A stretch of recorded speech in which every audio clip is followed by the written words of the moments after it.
Here we are again. Yes. Third time in a row. Oh yes, we've done it. 3 years. I feel like there's math, all right, because you know I love math. I find it relaxing, like a weirdo. But and you say I'm the weirdo. I'm weird you can't handle pepper. I love math that's smooth, not algebra, nothing beyond, you know, practical math.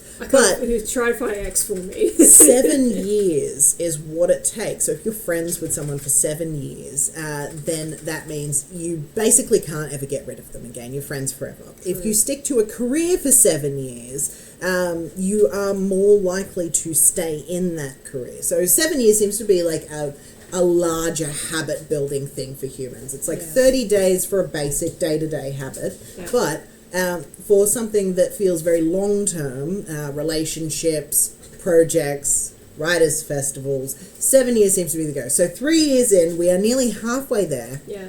How are you going?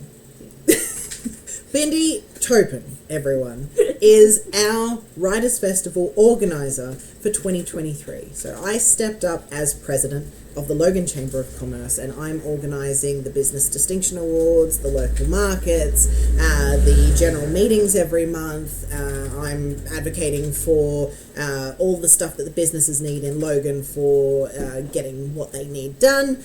So my plate got very full all of a sudden, and I am assisting Bindi this year in Writers' Festival goings-on. But Bindi is our champion and organiser and saviour. I wouldn't say saviour, a bit too far, I think. No, saviour, definitely. If Bindi had not stepped up, the festival may not have run, and it definitely would not have run to the quality that it is running this year. So tell us about some of the changes that are happening with the festival. Well, definitely brand new location is the biggest thing. That we're not going to get rained on. We're not going to get rained on, We love the Logan Artists Association. It's a beautiful spot. It was just outdoors, and so we were beholden to the weather, and everyone really felt that last year. I think we got away easy the first year. We did.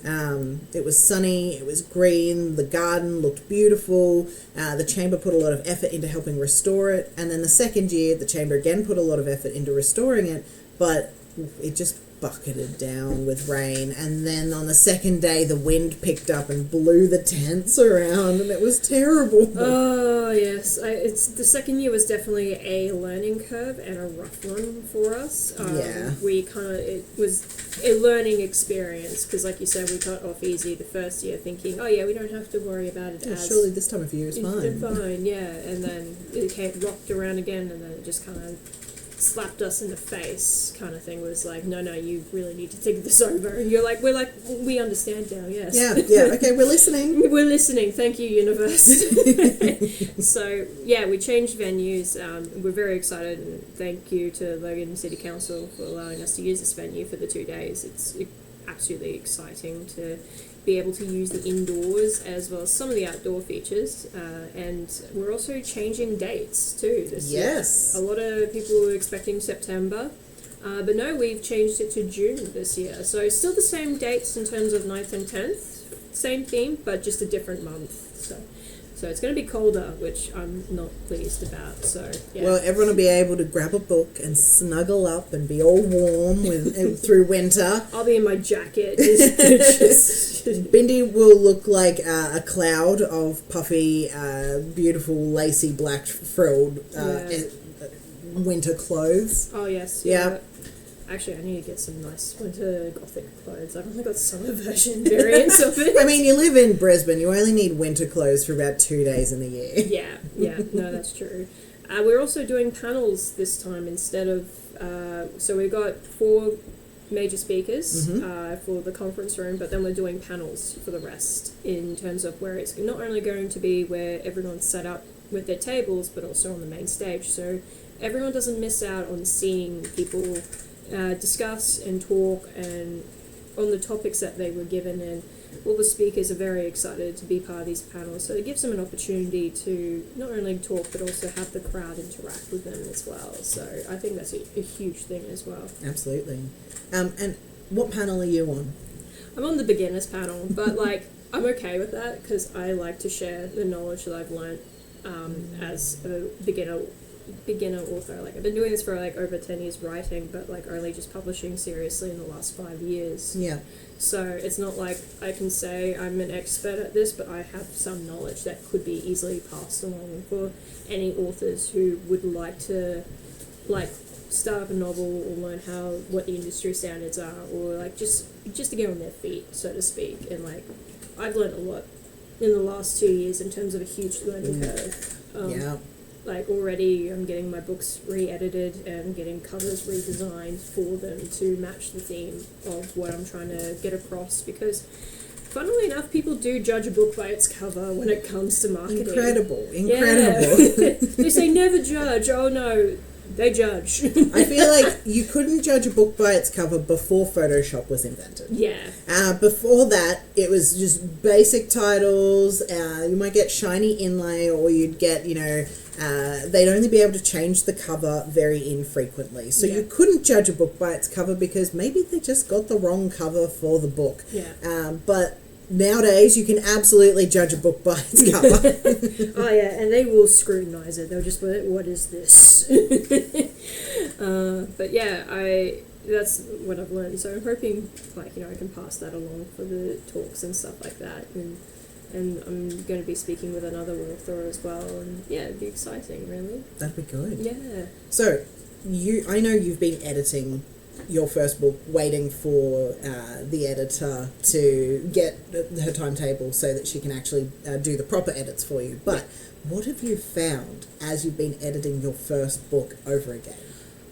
How much I've actually changed as a writer. I as I was reading back my old work, a part of me was, there were some lines and I'm like, what was I writing? Like, I was like looking at it, I'm like, 2019 Bindi, what does this mean? Like, what were you thinking in like this sentence here? And I'm just like, I had to like go legit either remove the line or rewrite it so it made sense with the paragraph. And like, I realized timing as well. Like, bits of information that I've left at the end of the paragraph should have been introduced at the starting of the paragraph. More descriptions as well. Like, I realized I could have been more descriptive with how not only how characters reacted and interacted with each other, but also just the setting around them.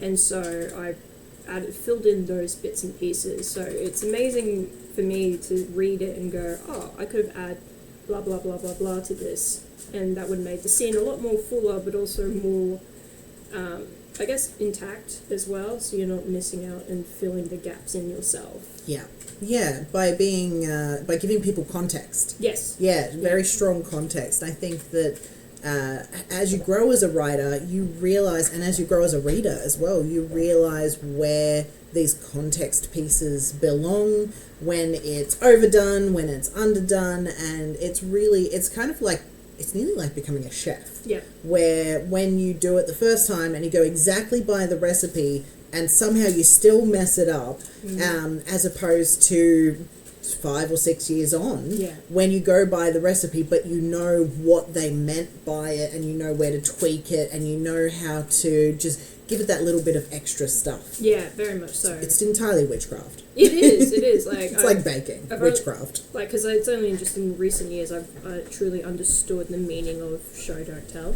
Like, they tell you this, but they don't exactly, like, explain it enough or make it clear enough in terms of what exactly that means. Because, like, a lot of people go, okay, well, what does that mean in terms of me showing somebody instead of telling them something? And it's like, usually I go by like emotion. Showing emotion is a lot more easier than just telling people how they feel.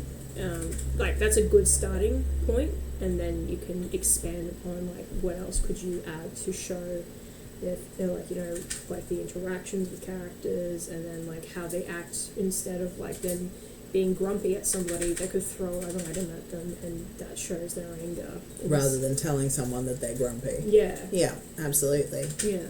So it's like a starting point, and it kind of evolves, like you said, over time, and the more you read and understand, you go, so that's what you can do to show more than instead of telling them more. And it gives more sustenance for the reader, and like it makes it easier for the reader to connect to those characters and that more as well. Yeah.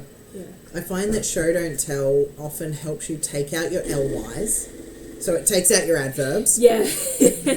I was a heinous adverb user. I had like 2 minimum in every sentence. And going back and fixing that helped me to expand on my word count, because I do underwrite rather than overwrite. But also it definitely helps with, it teaches you what you're actually looking for to set the scene. Yeah. So, you know, it's Sarah's said grumpily. Yeah. Instead of that, it can be she mumbled and rolled her eyes. Yeah, exactly. And that's like a perfect display of showing instead of telling. And it's like, for me, when I realised where my adverbs were, it's like they weren't necessarily there. I already showed the emotion, but I also added in that adverb as well. So I did a double whammy, so to speak. I show you and tell you at the same time. Overkill. Just to really get my point across. So are you working on anything else lately, or is it just the editing? Because that can be all consuming. It can be. So I finally finished, like, since the editing is kind of done, I've only just started getting ideas on how I could rewrite Sunset. That's another book that needs to be gone through again. Because like I said, all these books that I wrote these back in 2019. I've progressed so much further in the last 4 years. Yeah. 4 years as a writer. So immediately I can see now what I can do better for Sunset. But I do hope to finish off the 4th book that I've been working on. Like, it's halfway done, and I've been working on this book since 2017. Like, this was the book that I first started truly. Yeah. And took down because it wasn't well written. 2017 Bindi was stubborn back then. Still is. Yes. Still is, but like you're growing. That's fine. I grow. I grow and be stubborn at the same time. I stubbornly grow. But I'm working on that as well, and I hope to be mentored along with Brisbane Writing Centre. And if everything goes to plan, I will hope to finish this book next year. It would be incredible for the Queensland Writers Centre to have more Logan-based programs. Definitely. There's such a need for the authors here, because the reason that you've improved, the reason that I've improved as a writer, is the same thing. We've got a community building here where we're able to share resources, look at each other's work, we're able to hear different perspectives. And it's because we've got such a big community of writers here, but we don't have the resources at the moment to have these things running ourselves. So I would absolutely love the Queensland Writers Centre and Griffith Uni to be able to launch literary programs, because honestly, the whole reason the Writers Festival is here is not only to bridge the gap between business and writing, but also to foster that community so the standard for all authors is raised in Logan. Oh, definitely. Like, a really good example is when I first started helping with the Writers Festival 3 years ago. 3 years. Was like my life trajectory was like on such a different course if I did not meet you and the people you introduced me to. Like, no, seriously, I would not be here today as another author, still continuing my work, because I didn't have that community. And where I grew up, and like, Beenleigh didn't have like much of a literary group for kids and stuff like that as well, and so nor a festival. And so the idea of even offering this opportunity for high schoolers to come in and see, like, oh, there are people who are doing this. There are people who are actually determined to follow their passions and pursue the career they want.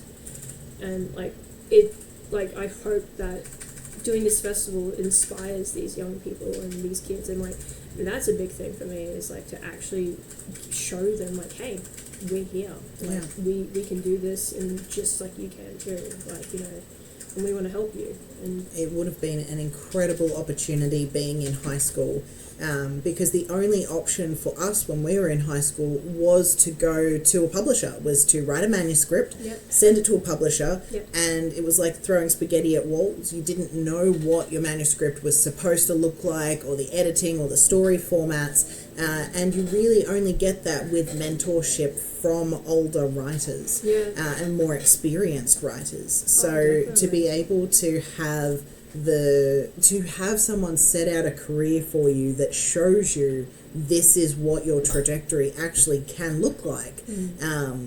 If we can start in high school, because it takes such a long time to build this career, like this is a long form career path. It is. Just to make it to reasonable. So to make it to $80,000 a year, it's a 10-year career path.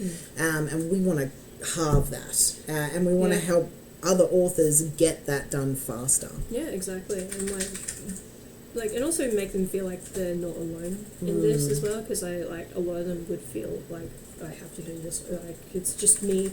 And sometimes not a lot of people have family or supportive groups within their inner circles that are wanting to encourage them to like that. So to give them a space where they are surrounded by individuals who can encourage them and lift them up, that's a huge thing as well. Absolutely. Yeah. Oh, well.